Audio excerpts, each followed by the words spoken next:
What does a franchise consultant do for you? A lot of things. If you're interested in owning a franchise business, I should be the first person you talk to. I'm going to make sure that you're listened to, that your needs are heard, that your goals are understood, and we're going to go through a specific set of steps to build a business model around your skills and your goals. And then my job is to bring franchise expertise to the table to make sure that you're looking at businesses that you're already qualified to run.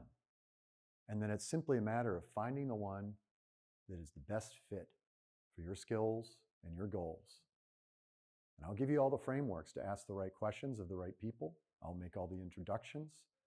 And I will introduce you to professionals along the way when the time is right to help you with things like financing and legal work and accounting work. So if you're ready to start your franchising journey, your first step should be to call me.